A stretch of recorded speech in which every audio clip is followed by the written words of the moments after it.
Krishna Krishna Krishna Hare Hare Hare Rama Rama Rama Hare Hare Hare Krishna Krishna Krishna Hare Hare Hare Rama Rama Rama Hare Hare Hare Krishna Krishna Krishna Hare Hare Hare Rama Rama Rama Hare Hare Hare Krishna Krishna Krishna Hare Hare Hare Rama Rama Rama Hare Hare Hare Krishna Maha Mantra Ki Jai. Srila Prabhupada Patita Pavana Ki Jai. Hare Krishna. Thank you very much. Thank you for coming today. Yeah, that's okay. Bring Radhika, my favorite cow. She's a nice girl, very, very gentle. We take her to people's homes also. Bring it over here. If you have a special program at your home, an anniversary or something like that, you can invite Radhika to come, and she will come. Is that right, Radhika? Radhika, say something. Say something. Say something. Go ahead. Yeah, she's a very good girl. Very peaceful and very, very inquisitive, because whenever she puts her ears up like that, it means she's trying to figure out what's going on. Haribol, Radhika. You want to sit down? Go ahead, sit down. Haribol, go. Sit. Uh-oh. Is she passing urine? Yeah, that's good. See, the good thing about a cow is everything about the cow is pure. The pee and the stool of the cow is pure. On the other hand, if you have a dog, the pee and the stool of the dog is contaminating. So if you ever want to have a pet, definitely get a cow. And you can get a miniature cow. Radhika is not a miniature cow. She's still a young cow, but she'll get to be big. But there are miniature cows that are not bigger than like this, like a very small dog. And you can keep them in the house with you. And it makes your house sacred. Because if you take care of a cow, go ahead, sit down. That's a good girl. Go ahead, go ahead, go ahead. Go ahead, go ahead. Yeah, go ahead, sit down. Go ahead. Yeah, Krishna himself is a cowherd boy. He loves cows. And so if you take care of a cow, protect the cow, and treat the cow nicely, you are blessed by the mercy of Lord Krishna. Okay, sit down, go ahead. That's it, come on. Put your feet down, Go ahead. Yeah, go ahead. Okay, so tonight, I'm going to talk about a verse from the Bhagavad Gita. Bhagavad Gita, 13th chapter, 23rd verse, which says, Upadastana mantra cha bhartabhukta maheshwara paramatmeti chapayukto dehesmin purusha para. This is Bhagavad Gita, 13th chapter, 23rd verse. And it says, yet in this body there is another, a transcendental enjoyer, who is the Lord, or meaning Krishna, the supreme proprietor, who exists as the overseer and permitter, and who is known as the Supersoul. Okay, now this is a very important verse because it gives us a lot of information about ourselves. We're not alone in this body. We have Krishna is also in our body as Paramatma, overseeing everything we do and also making sure that all the functions of the body work. Without Krishna's presence, we would not really last very long in the body. So Krishna is the closest person to us. He's right in our heart. as Paramatma. And he's overseeing everything we do, and he's permitting whatever we do, and he's also not letting us do things. So when you're not a devotee of the Lord, that's it. Good girl. Good girl. Very good. Very good. Okay. Haribol. When you're not a devotee of the Lord, then Krishna does not interfere very much with what you do. If you want to be sinful, he says, okay, since you're insisting on that, he'll help you be sinful. However, if you want to be spiritually inclined, Krishna will do everything to help you. So therefore, there's two things that are very important to do and to teach our children.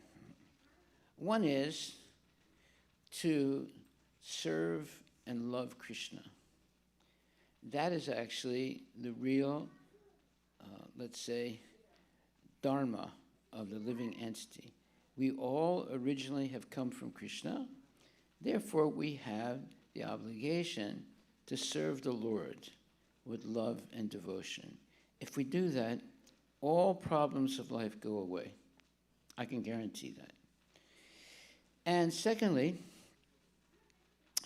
we should become a well-wisher.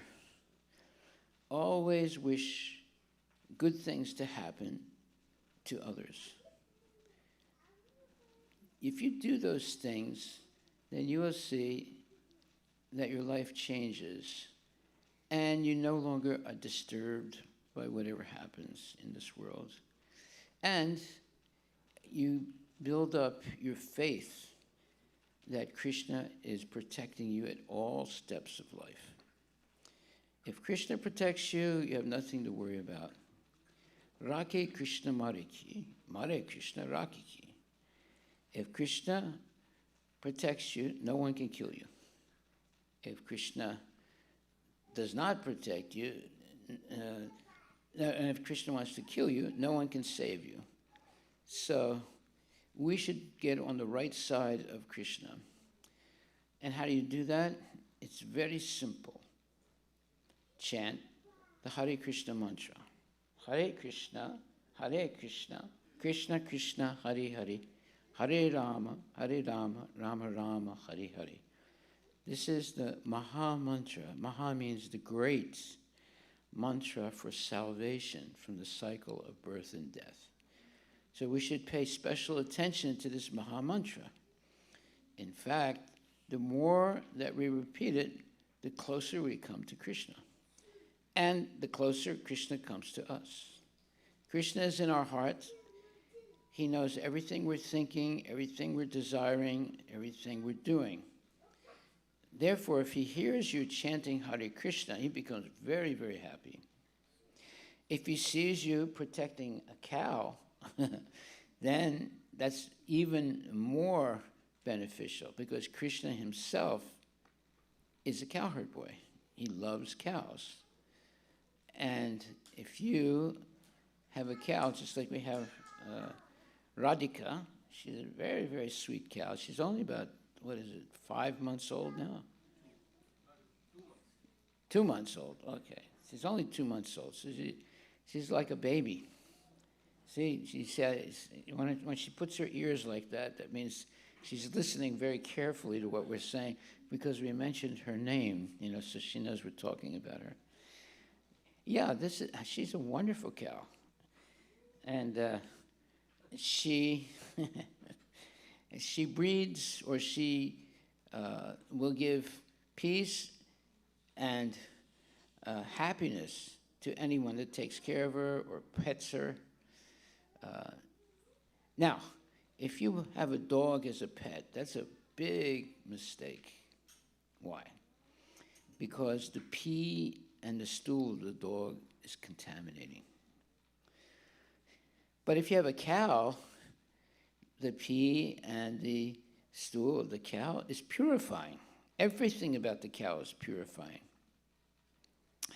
That's why Krishna was a cowherd boy. He always protected his cows, and he had millions of cows, not just a few hundred. He had millions of cows. He would take them out with Balaram to feed fresh grass, and he would stay with the cows all day long, he and Balaram and the other Gopas.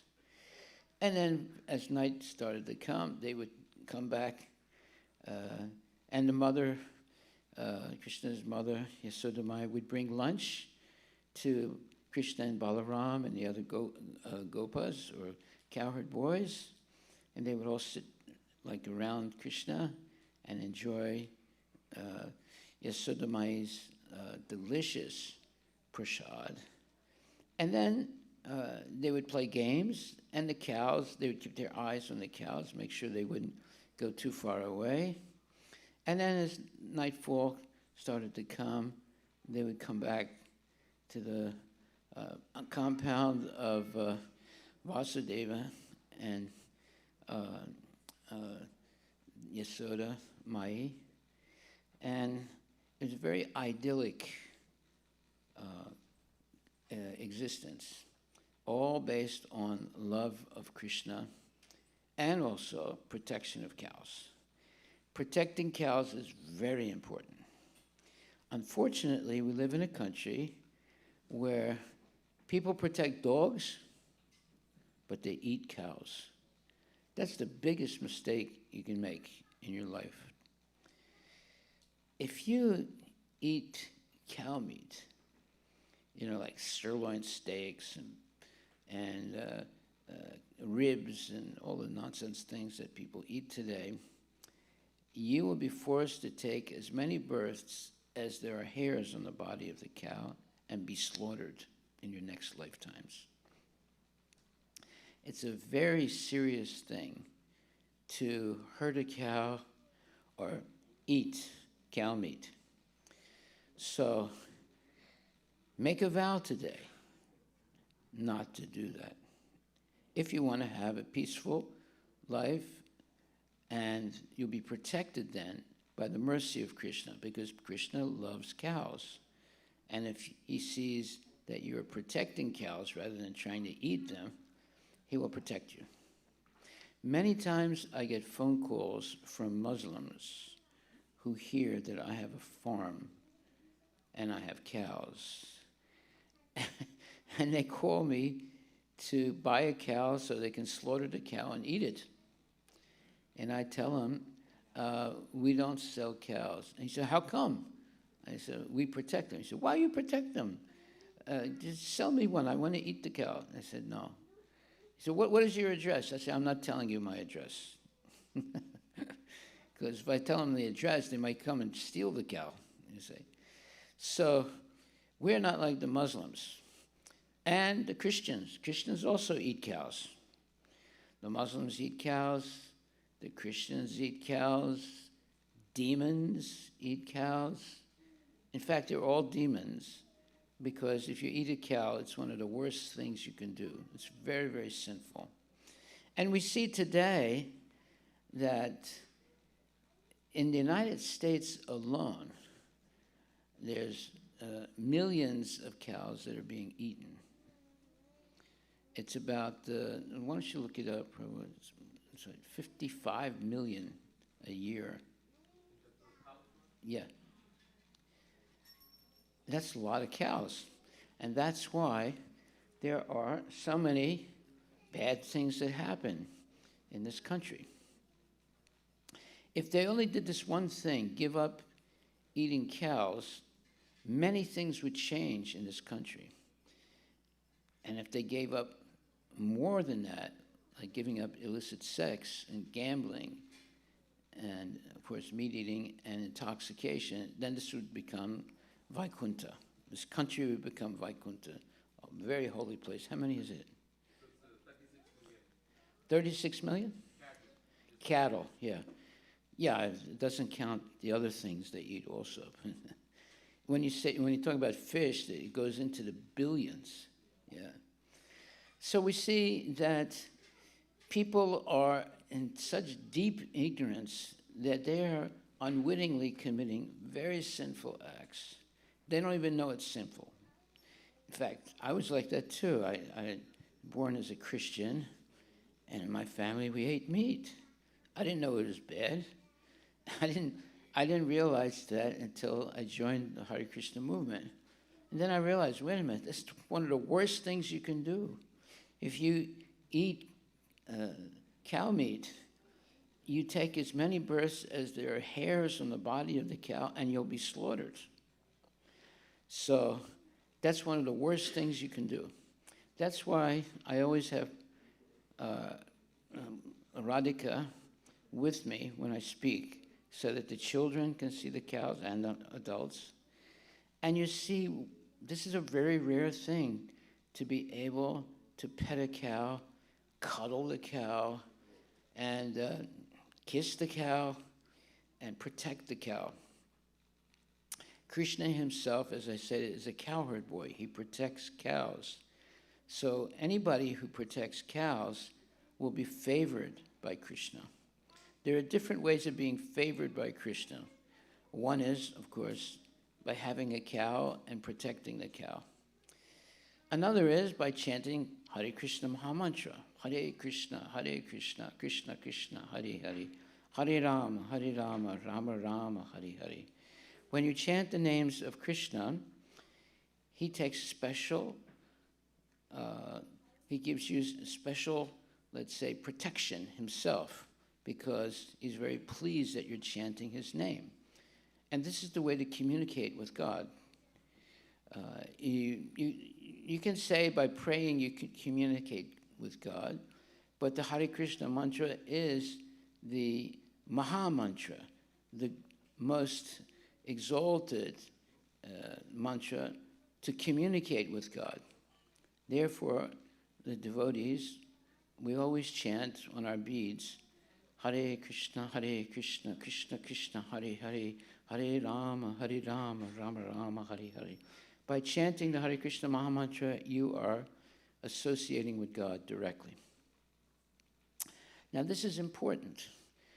You see, the vibrations that we make by talking or singing, they eventually go through the whole universe. So if we're chanting Hare Krishna, it's not that it only lasts in this building. It actually goes through the whole universe, right through the universe to the spiritual world. And Krishna is very pleased when he sees people chanting the Hare Krishna Mahamantra, which is called Hare Krishna Yuga Dharma. It is the recommended way in this age of Kali, the worst time to be living in the material world. It's the recommended way to attain liberation from the cycle of birth and death. Now let's talk about something very interesting. What is the real purpose of life? Why are we born in this world? What is the real purpose of it? Now, many people have different opinions, but the factual opinion is it gives us a chance to be liberated from the cycle of birth and death. If we don't understand that, we remain in ignorance, and at the moment of death, we'll be completely confused and have to take another body, maybe not even a human body, and suffer unnecessarily. It's only in the human body that we can understand our relationship with God. The dog or Radhika, the animal, they can't understand the relationship with God. But human beings can.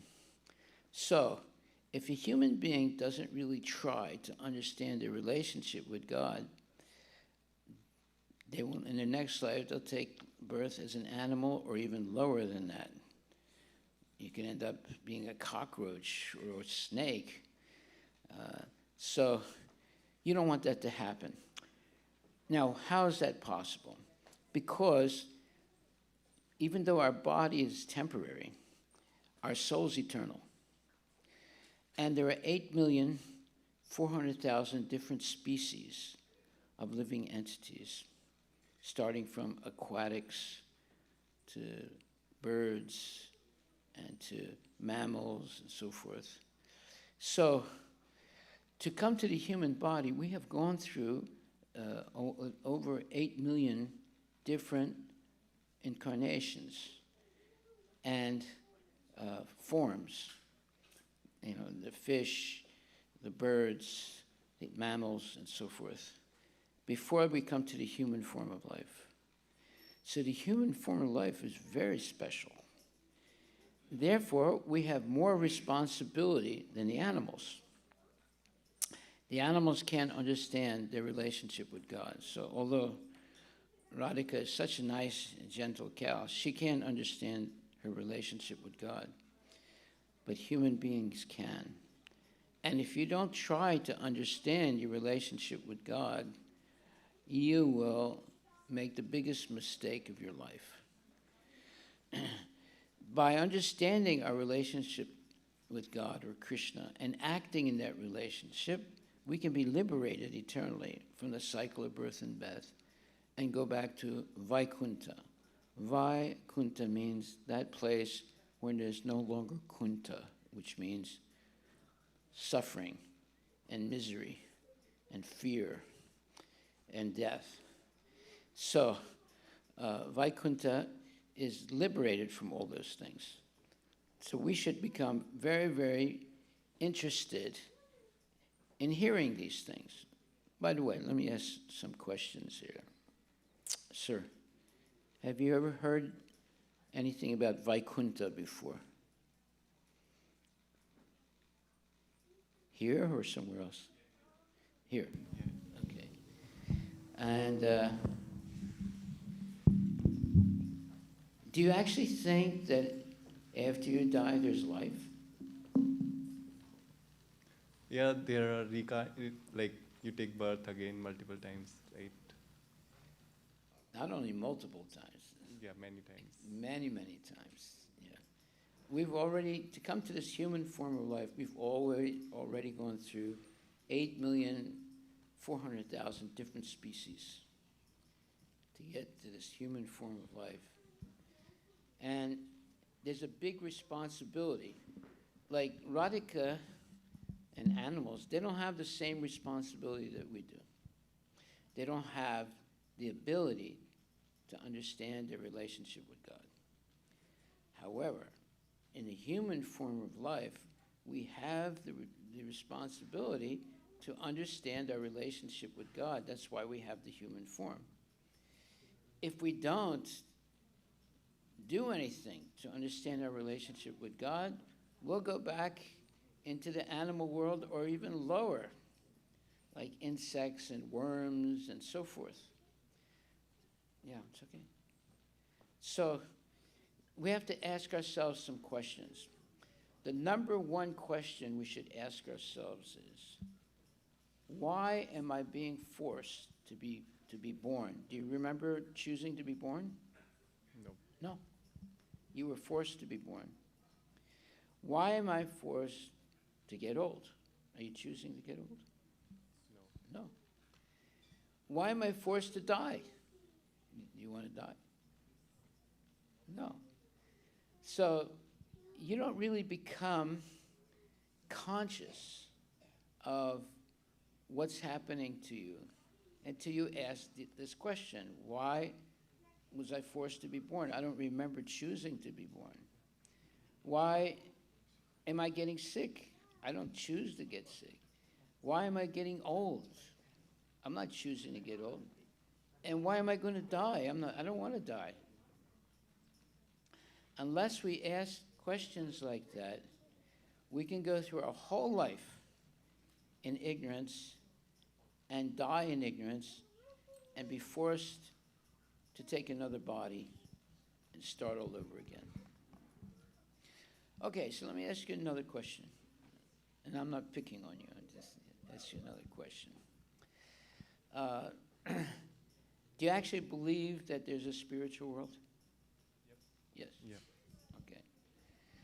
Okay. Have you any information what's happening in that spiritual world?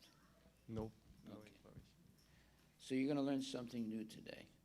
The information, what's happening in the spiritual world, is in 2 books. One is Bhagavad Gita, which is like elementary information.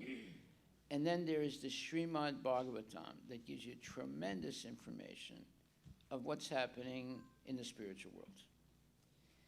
Those are the 2 most important books in the history of the world. The Bhagavad Gita is the oldest book in the history of the world. It was first spoken 140 billion years ago when Krishna spoke Bhagavad Gita to the sun god, Surya. The last time Bhagavad Gita was spoken was 5,000 years ago when Krishna spoke Bhagavad Gita to Arjuna. So we're dealing with the oldest book in the history of the world. There's no other book that compares to this Bhagavad Gita. And let's say, the expansion of the Bhagavad Gita is the text called the Srimad Bhagavatam. We have both of those books here. But like I said, Bhagavad Gita is definitely the oldest book in the world. Way, much older than the Bible, the Quran, and the Buddhist writings. The Bible is not even 2,000 years old. And the Quran is 1,500 years old. And the Buddhist writings, maybe 2,500 years old. Bhagavad Gita, like I said, was first spoken by Krishna to the sun god, Vivaswan, or Surya, billions of years ago. So, we have the Bhagavad Gita as it is, and that is a miracle, that it has come down to today without being adulterated. There are other Bhagavad Gitas that are adulterated, but Bhagavad Gita Yatarup means as it is. So when you read Bhagavad Gita as it is with the explanations by His Divine Grace A.C. Bhaktivedanta Swami Prabhupada, our Guru, you will understand everything there is necessary to attain liberation from the cycle of birth and death. So let me ask you another question. When you come to the temple, why do you actually come to the temple? Feels good to be here, like to pray to the God. Go hold the microphone closer. I can't Yeah, hear you. it feels good to be here in this environment, like with grace of God. Like Yeah. it feels to be connected. Yeah, that's good. Do you learn anything here? Yeah, good things like what to do, what not to do, like. Yeah. Yes. So the temple is a place where you can come closer and closer to God. Now, you can come closer to God even staying at home, right, by praying and following the rules and regulations of spiritual life. What are those rules and regulations? There's 4 don'ts and 4 do's. So the 4 don'ts are no meat eating, no gambling, no illicit sex, no intoxication. Those are the big 4 regulations. And the 4 things you should always do is always chant Hare Krishna, Krishna Krishna, Hare Hare, Hare Rama, Rama Rama, Hare Hare. Eat only Hare Prasadam, sanctified food that's been, it's vegetarian food that's been offered to Krishna with love and devotion. Here regularly, bona fide devotees speak Bhagavad Gita and Srimad Bhagavatam. Why? You don't really learn much by reading. You can read a book, but if you try and think about what was in the book, let's say a week later, you won't really know much. It's not easy to remember, especially if it's a big book. You probably won't remember hardly anything. And as time goes on, you won't remember anything. Right? So it's much better to hear a book rather than simply read it. And if you hear from a bona fide devotee, Bhagavad Gita or Srimad Bhagavatam, you will most probably be able to remember at least one or two things or more. And if you continue to hear, you can learn a lot. We learn more, we don't learn so much by seeing, we learn by hearing. And if we hear from bona fide devotees, then we can understand what our position is in this world. Our position in this world is like being thrown off a ship in the middle of the ocean and foundering, or being in the middle of the ocean and hopelessly just flapping our arms and legs trying to save ourselves. That's more or less our situation in the material world. And unless we ask the question, why am I getting old? Why am I getting sick? And why am I going to die? If you never ask that question, you'll never try and understand why it's happening. It's happening because we have made mistakes in the past.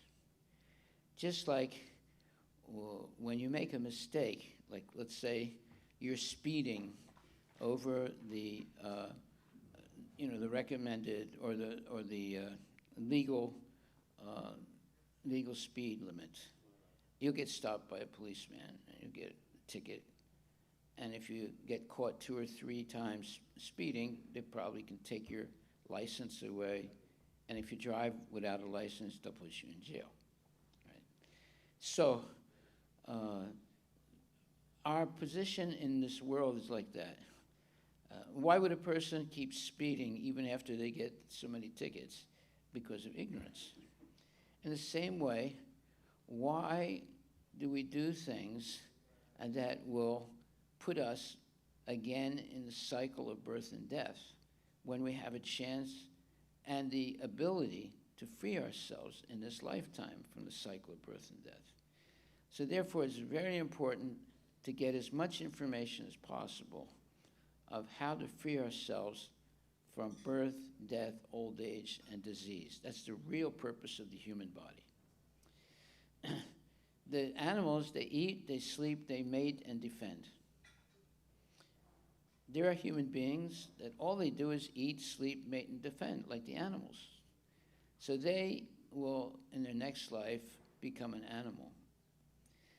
What differentiates the human being from the animal is they can understand the relationship with God. Just like Radhika here, she can't understand her relationship with God. But every one of you can. And if you try to do that and become serious about doing it, it changes your whole life. Why? Because now, because you take an interest in Krishna, he takes an interest in you and will do everything possible to help you go back to where you were originally. We all originally came from God. Therefore, we have a right to go back to God. If we didn't come from God, there would be no question of going back to God. But we all have been with God. Just like, let me ask you one more question. I won't ask any more questions. Do you remember being with your mother at birth? No. No. Would you deny it? No. You see? You know that you were, but you can't even remember it. Yeah. Right? So that's our situation with God. We were all originally with God, but we can't remember it. Now, how to remember it? It's by purification. The whole purpose of chanting Hare Krishna is to purify not only the body, but the mind, so that we can remember who we actually are. Now the question is, 2 questions. Who are we actually, and what is our real duty in life? Those are the 2 most important questions you can ask.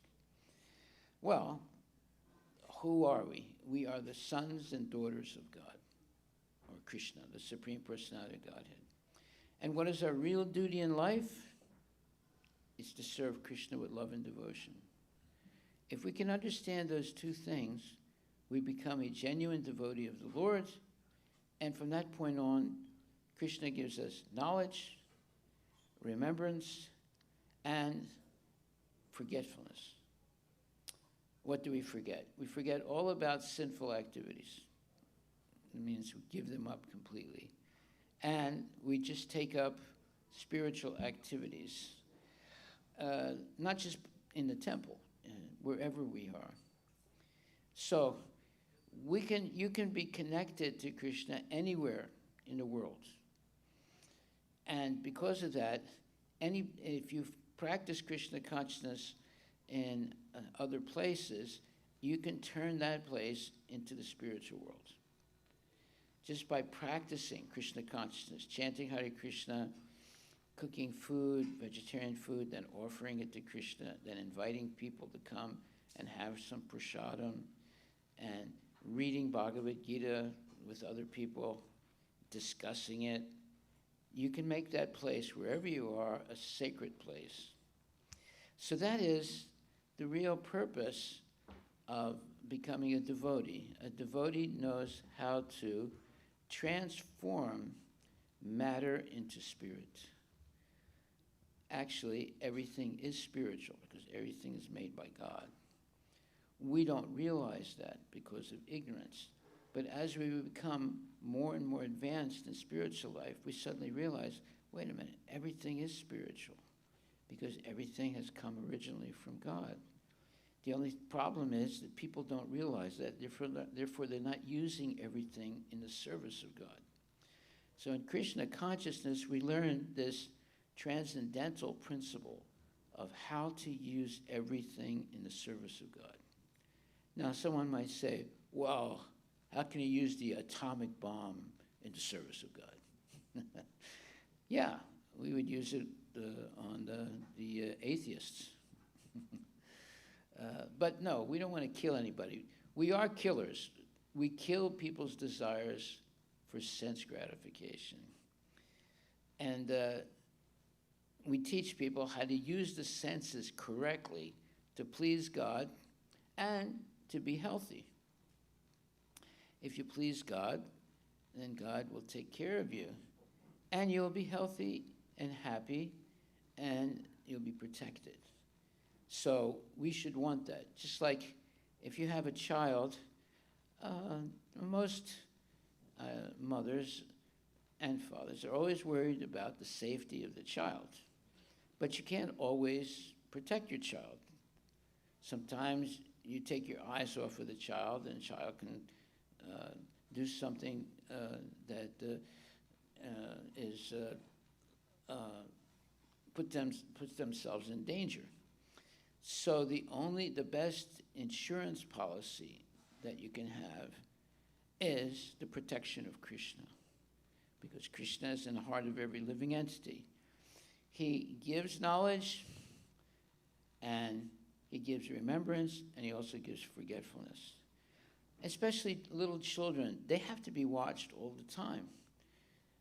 If parents don't surveil their children, the children can die very easily by making mistakes. They don't know, they're not so educated. So the best protection you have is to always chant Hare Krishna, Krishna Krishna, Hare Hare, Hare Rama, Rama Rama, Hare Hare. And always be a well-wisher. When you're a well-wisher, wishing wellness for all people, then there's a reciprocation that takes place. Everything depends on what's going on in our mind. And if we are a type of person who doesn't have bad thoughts, only good thoughts, then that's what you'll experience in life. And if you have bad thoughts, like hatred, jealousy, anger, things like that, then that's what you're going to experience. So to have good thoughts, that's why we chant the Hare Krishna Maha Mantra, because we're chanting the names of God and glorifying him by chanting the mantra. You will have only good thoughts. And when you have only good thoughts, and Krishna will protect you so that you can avoid unnecessary problems in life. You just pick up the newspaper or you look at the news, you'll see so many unnecessary things happening and people suffering terribly and dying and being killed and genocide and so many horrible things, all kinds of sicknesses. The only protection we can really have in life is if we're protected by God. That's the best protection for your children, for yourself, and so forth. So we should take it very seriously to chant Hare Krishna, regularly come to the temple, eat only prasadam, food that has been prepared, vegetarian food that has been prepared with love and devotion for Krishna and offered to Krishna on a small little altar, and then Krishna offers it back as his prasadam or his mercy. Why should we do these things? Because the more we remain Krishna conscious, the more we will be protected by Krishna. So that is an art, the art of communing with God on a regular basis. And the best way to commune with God is to chant the holy names of the Lord. Hare Krishna, Krishna Krishna, Hare Hare, Hare Rama, Rama Rama, Hare Hare. And the best way to show your love for God is to serve him. So, therefore, Krishna has a body. We can cook for him. We can sing for him. We can dance for him. We can do many, many things for the Lord. And he will appreciate it, and he will reciprocate with you. So the more we do for Krishna, the more he reciprocates with us. And that's why Krishna says, Konteya pratijanihi nami bhakta pranasyati. Declare it boldly, Arjuna, that my devotee will never perish. So he is promising to protect his devotees. And that's a fact. And you'll see that if you take it seriously to chant Hare Krishna and learn as much as you can about Krishna, the Supreme Personality of Godhead. We never really learn much about ourselves in a vacuum. But when we relate it to other people, when we have relationships with other people, we begin to understand more who we are and what we should be doing. So if you associate with good people, you'll become a good person. If you associate with bad people, there's a good chance that you could become a bad person. So everything depends on our associations. So the best association is Krishna and his devotees, because they're not going to teach you to do anything bad. On the contrary, they're going to teach you to do everything good and let's say beneficial not only to yourself but to others. Okay, so those are just a few points I wanted to make. Does anybody have a question about something I said or didn't say, something you don't agree with, or something that you do agree with? Anybody? Hare Krishna. Hare Krishna. How old are you, Prabhu? How old are you? I'm 10 years old, Maharaj. 10 years old. Good. You should be all ashamed of yourselves.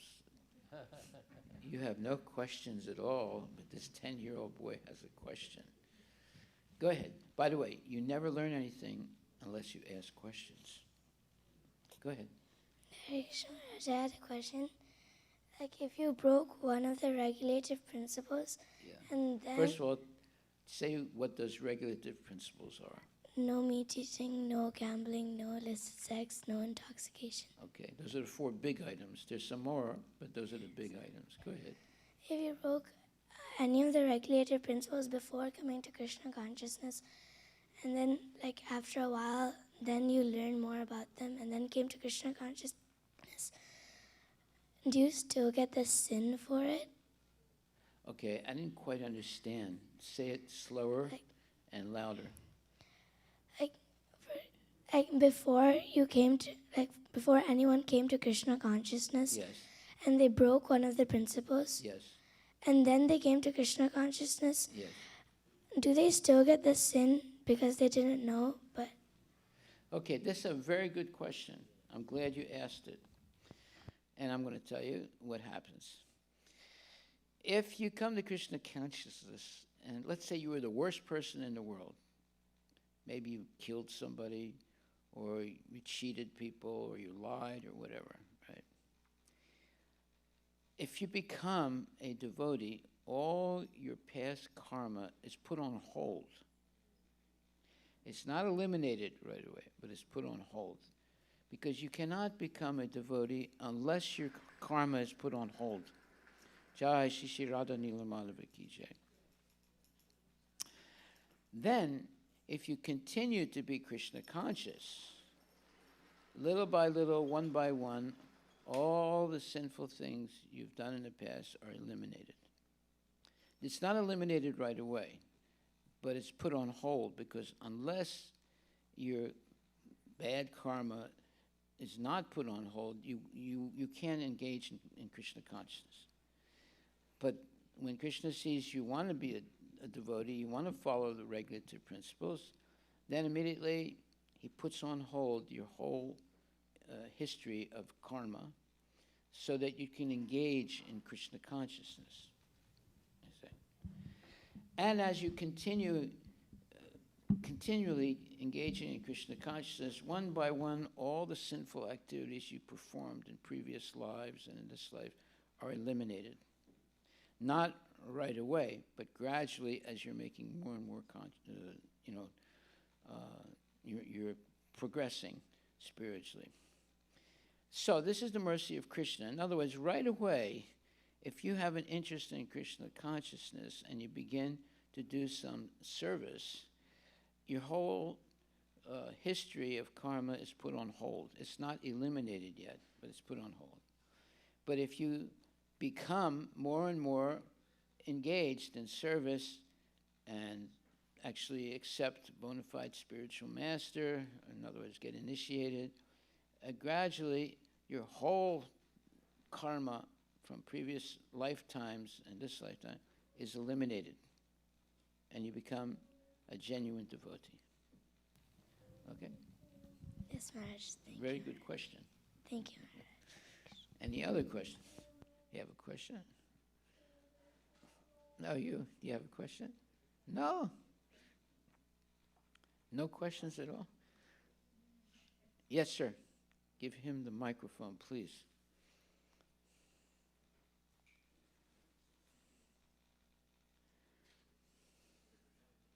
Hare Krishna. Turn it on.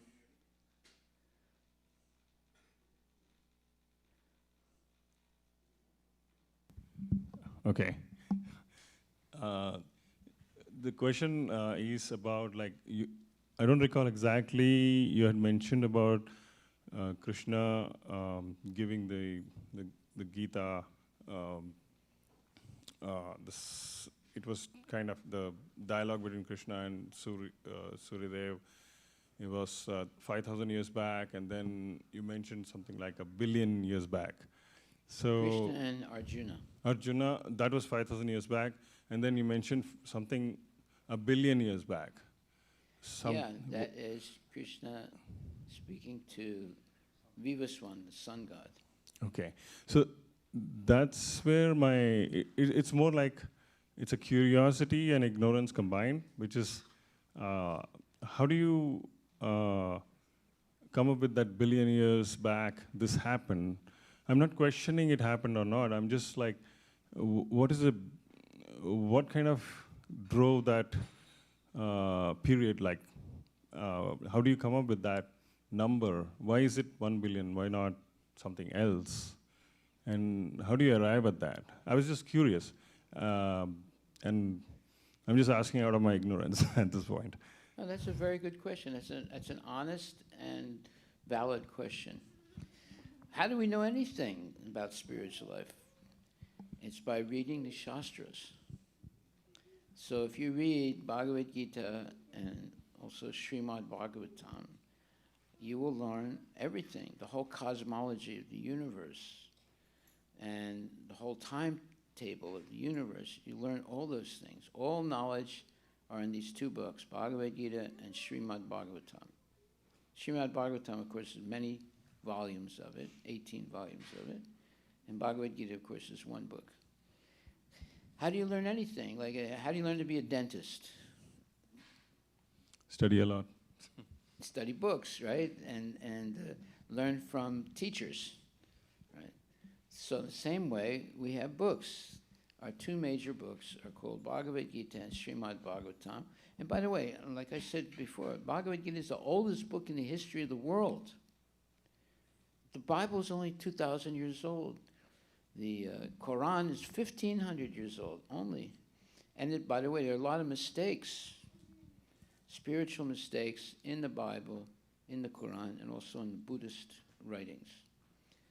There are no mistakes in the Vedas, especially Srimad Bhagavatam and Bhagavad Gita. There are no mistakes at all. So that's how we learn things. Right? Just like you go to university, you have to buy different books, and you start studying the books, and you learn some things. So we have books. We have plenty of books you can read, and you can come to lectures, and you can ask questions. That's the most important thing, is asking questions. The whole Bhagavad Gita is questions and answers. Arjuna has a lot of questions that he asks Krishna, and Krishna answers them one by one. Even the Srimad Bhagavatam is questions and answers. So if you have no questions, you're not going to learn anything. You're not inquisitive enough to ask a question, but you should be very inquisitive. You should want to learn everything about why you're in this world, why you're being forced to get old and sick and dying. All things that you don't want. Why is that happening? You should ask that question. Yeah. Okay. Any other questions? Yeah. Go ahead.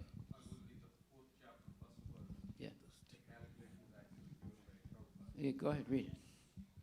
And it's just to be accurate, it's 120 million years ago, right? Okay. So let's just... I said 140 million, something like that, yeah.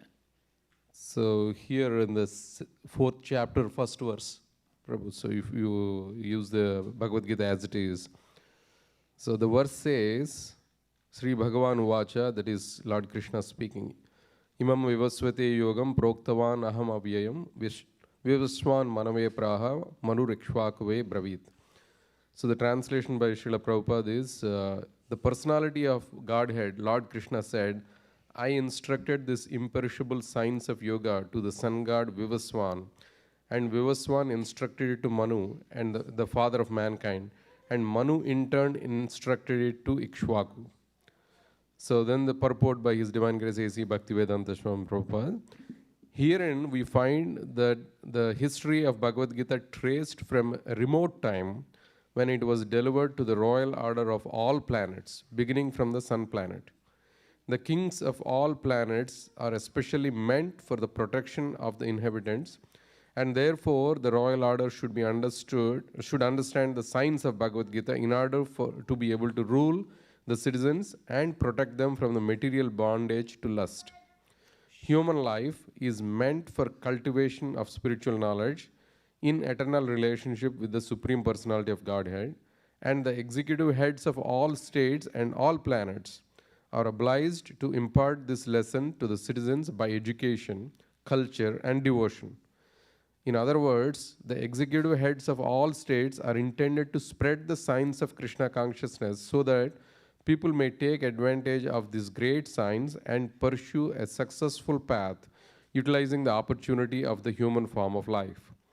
In this millennium, the sun god is known as Vivaswan, the king of the sun, which is the origin of all planets within the solar system.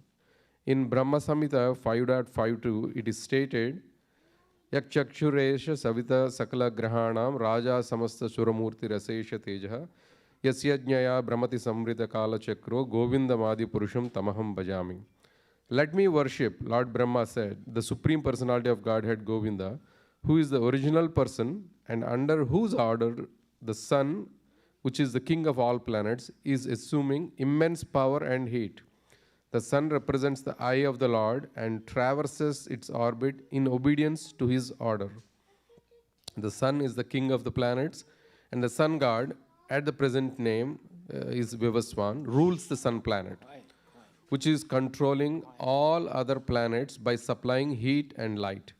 He is rotating under the order of Krishna, and Lord Krishna originally made Vivaswan his first disciple to understand the science of Bhagavad Gita. The Gita is not therefore a speculative treatise for the insignificant mundane scholar, but is a standard book of knowledge coming down from time immemorial. In the Mahabharata, Shanti Parva 348.51 to 52, we can trace out the history of Gita as follows. In the beginning of the millennium known as Treta Yuga, this science of relationship with the Supreme was delivered by Vivaswan to Manu. Manu, being the father of mankind, gave it to his son Maharaj Ikshwaku, the king of this early planet and forefather of Raghu dynasty, in which Lord Ramachandra appeared. Therefore, Bhagavad Gita existed in the human society from the time of Maharaj Ikshwaku. At the present moment, we have just passed through 5,000 years of Kali Yuga, which lasts itself 432,000 years. Before this, there was Dwapar Yuga, which lasted about 864,000 years. And before that, there was Treta Yuga, which lasted for 12,076 years. So that was about 2,005,000 years ago that Manu spoke the Bhagavad Gita to his disciple and son Maharaj Ikshwaku. So Krishna spoke to Vivaswan, Vivaswan spoke to Manu, Manu spoke to Ikshwaku. So this calculation right now is when Manu spoke to Ikshwaku. So now the calculation goes upwards. So that's about 2,005,000 years ago. The age of the current Manu is calculated to last 305,300,000 years. So this is also based on the time of Manu, based on the number of yugas. Every Brahma's daytime there are 14 Manus. So like that it is calculated. So that's 305,300,000 years, of which 120,400,000 have passed. Accepting that before the birth of Manu, the Gita was spoken by the Lord to his disciple, the sun god Vivaswan, a rough estimate is that the Gita was spoken at least 120,400,000 years ago. And in human society, it has been extant for 2 million years, that is from Ikshwaku. It was re-spoken by the Lord again to Arjuna about 5,000 years ago. So it's the oldest book in the history of the world. So all the Indians should be very proud that they were born in Bharat, and all this knowledge has been preserved since time immemorial. And we're able to hear it now also and be benefited. It's not like 2,000 years ago Jesus was born. We're talking about millions and millions of years of history of the Vedic culture. And the Bhagavad Gita is the oldest book in the history of the world. Therefore, old is gold. Always remember that. Old is gold. So we should take a real interest in this one book called Bhagavad Gita. You don't have to read many books. If you just read Bhagavad Gita, but better than reading Bhagavad Gita, you should hear Bhagavad Gita spoken by genuine devotees. Then you will begin to understand, and you have a chance to ask questions. Are there any other questions? Yes. Hare Krishna Maharaj. It's not a question. Just wanted to share. Today in the Sankirtana, I was talking to one of the lady regarding, I was just showing our books, and she was talking about, I find my happiness in the Bible. What's that? I find happiness in the Bible. In the Bible. Okay. In the Bible. Yeah. And when I asked her, can I ask a question? What does the Bible say about afterlife? Right? So she mentioned there is no afterlife. Like for her, according to the Bible, there is no life after death. There is nothing. She's going. The way she understood is, she will get The purified way you with understand is you only live once. right, right, And when you die, either you go to heaven or you go to hell. That's Christian fake philosophy. None of those statements are correct. Go ahead. So then I asked her, so if humans have that right, what about the other beings? Like there are trees, animals, how do they go back to Jesus? Then she's like, only Jesus has come down only for humans, and humans are the only ones who can go back to Jesus. Right. Then how is that fair? I don't care about what happens to the other animals. I mean, this is That's what what she said. Yeah. her statements are. So I Yeah. just thought That's I would. because of ignorance. You know, there are many things people don't know, and if you ask them questions, rather than speculate as she did, they'll say, "I don't know." Just like I was with an imam once. He came here and he saw the deities, and he said, "So you are worshiping cows?" Because he saw, two images of cows on the altar. I said, "No." He said, "But they're on your altar."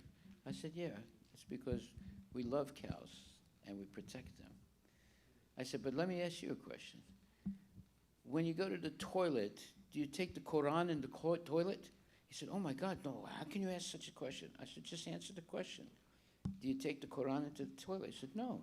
I said, "Why not?" He said, "Because the word of God is in the Quran." I said, "But the Quran is just made of paper and ink and glue.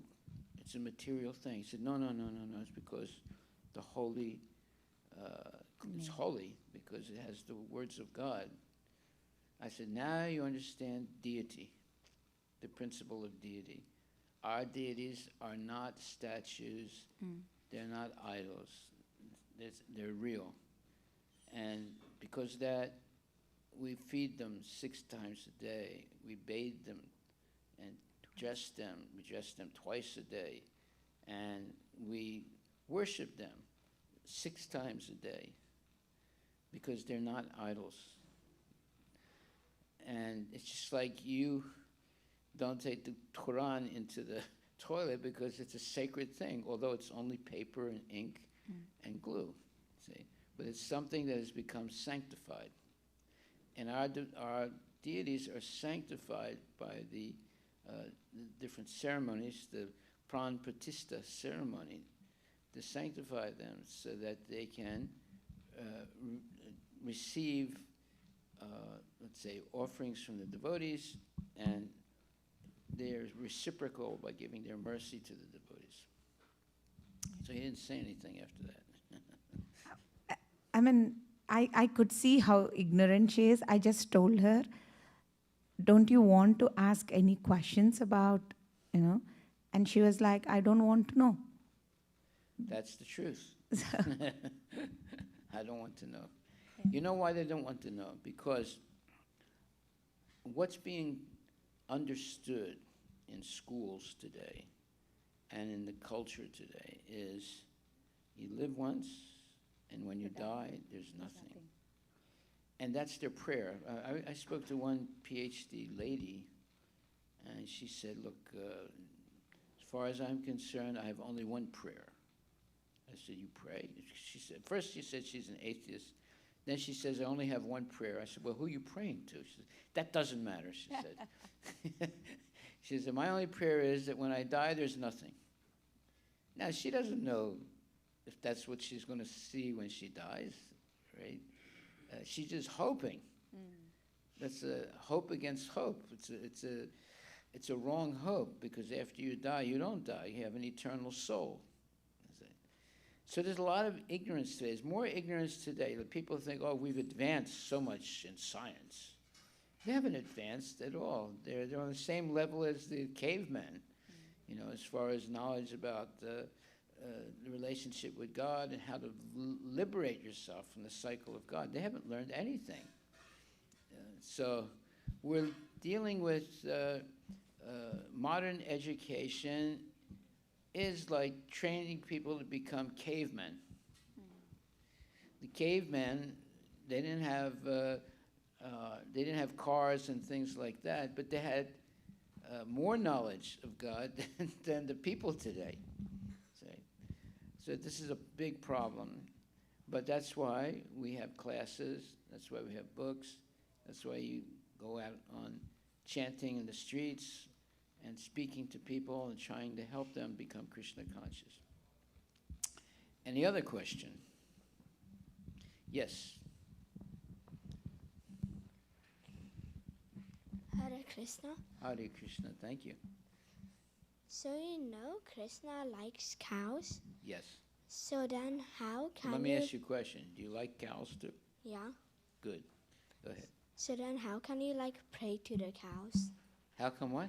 How can you pray to the cows? Oh, how can we pray to the cows? You don't exactly pray to the cows. What you do is protect the cows, just like your mommy is protecting you, right? What would you do if you didn't have a mommy and a daddy? You'd be in big trouble. So we don't pray to the cow, but we protect the cow. And we love the cow. Now you see how this cow is being very quiet. She's not, fidgeting around and trying to move away. She's very, very peaceful. Why? Because she's a devotee.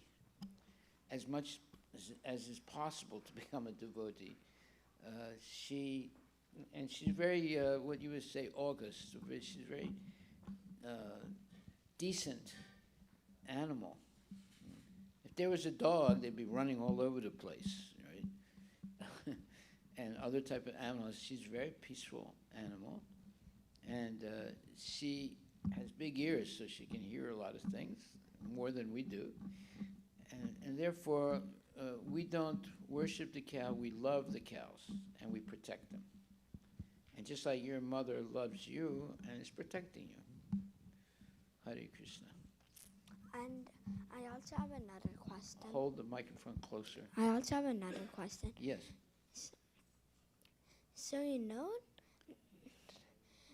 that cows won't move around. I don't understand why when cows, when I go to farms, sometimes I see cows move around a lot. And why over here do the cows not move around? Okay, which farms do you go to? So sometimes when Do you come to our farm? No, not that one. Yeah, so the reason the cows move around is because they've been mistreated by their owners. Therefore, they're not friendly. They don't trust human beings. If you come to our farm, you can pet them, you can hug them, and you can play with them, you see, because we're never going to kill the cows. Whereas on the other farms, they're going to eventually kill the cows and eat them. See, we don't do that. That's why our cows, look how peaceful she is. She hasn't been fidgeting or moving around or trying to run away. She's very, very peaceful. All our cows are like that, very friendly. When you come to our farm in Redmond, we have about 22 cows there. As soon as they see you, they'll come running to see if you have brought some food for them. You see, and you can pet them, and they're very friendly. They won't hurt you at all. Okay? So, and you also see that this cow it's not moving around, but in other farms they move around. So, like, what type of mistreatment do they give to the cows? What kind of what? What kind? And why do they need and why do they need to give mistreatment? Well, they're going to kill them and eat them, right? Okay. And also in the Bible, See, the cows can feel, they can understand when they're in danger. And they start screaming. They start crying and screaming when the truck comes to take them to the slaughterhouse, you see. Or when in the normal farms, as soon as a little calf is born, they separate it from the mother. And the mother starts crying. And the little calf is afraid. You see, we don't do things like that. We let the little calf, like we had two one last question. new calves in the last 2 weeks. We let them drink the mother's milk for 4 months at least, or more.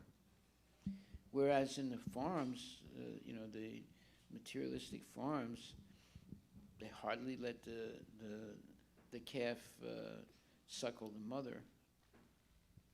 They separate it. And the calf is crying and the mother is crying. And eventually the cows, they understand that they can't trust the people because they're going to be killed. We don't kill cows. We love cows. So you see how she's so friendly. You can come and cuddle her. She won't stop you. And it's very peaceful. That's because we've demonstrated to her that we only protect her. We're not going to hurt her. Haribol.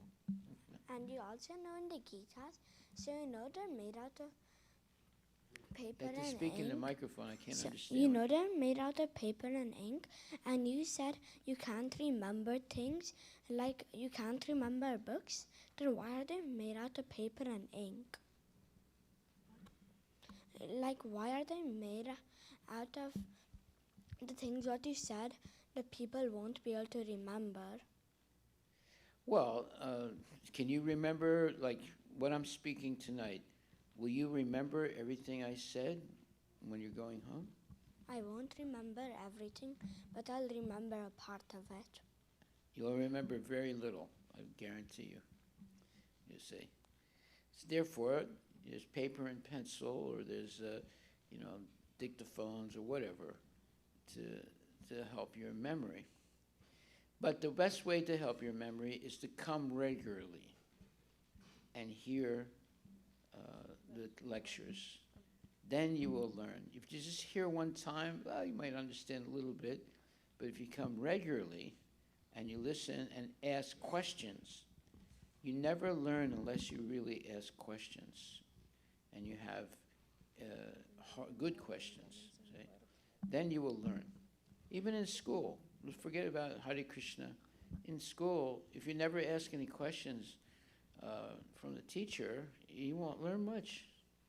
You don't learn so much by reading. You learn more by discussing and hearing from an expert, like your teacher. So you're a good boy. You're asking questions, and I hope that you'll be able to remember some of the answers and become a devotee. Devotee is someone who's devoted. Devotee means you're devoted to serving Krishna, and especially Krishna's animals, like the cow. Krishna loves cows. He's always with his cows. In fact, Krishna has millions of cows. When he was on this earth, he had millions of cows. And he'd take them every day to graze fresh grass. And he would play with them, and he'd play with his friends. That's a wonderful way of living. And you can do the same thing now. We have a nice farm with cows. You can come, learn how to pet them. You can come, learn how to brush them. They like to be brushed. And you can play with them. And especially if you feed them, they become very, very attached to you. See? When they see you, they'll come running to be with you. So then also, this is my last question. That's all right. You can ask more questions. So, no so you problem. know the cows, do they also go through the cycle of birth and death? Do they die? Yeah, do they also go through the cycle of birth and death like humans? Yeah, they're born, and they stay. They grow up. They stay. They give birth to more cows, and they get old, and they eventually die. Yes. And usually, what happens with the cows after the living entities in the body of the cow, they can come to the body of the human being in the next life. Okay? So you were a cow at one time. So you can consider that this is your relative here.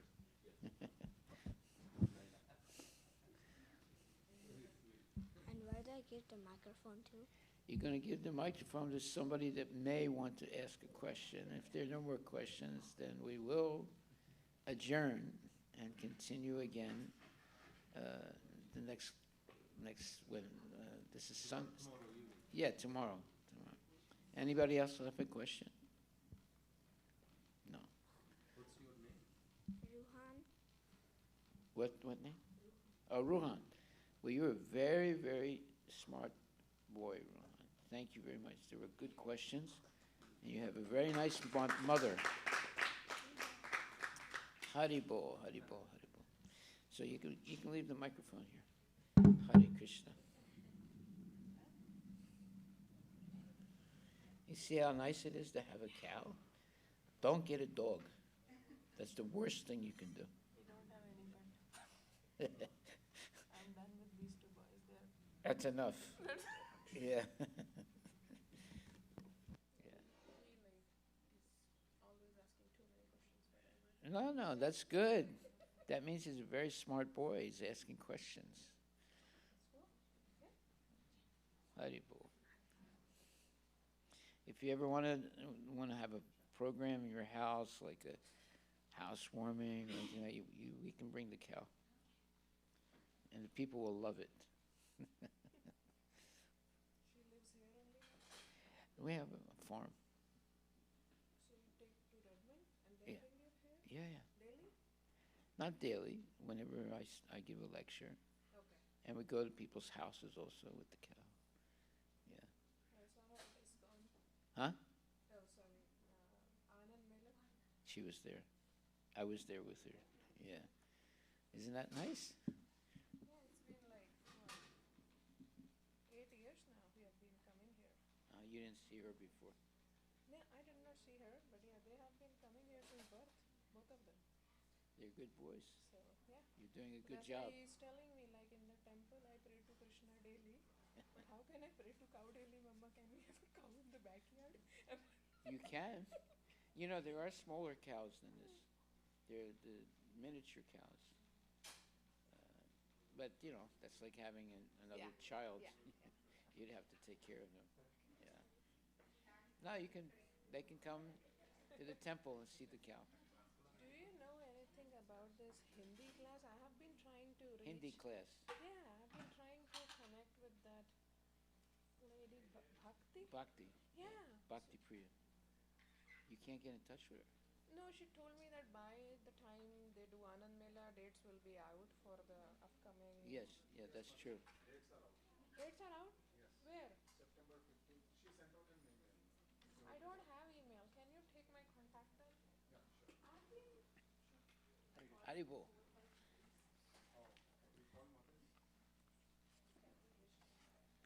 Hey, Radhika, you're the big center of attention today. Everybody loves you. Yes. Huh? Yeah, okay. She's a good girl.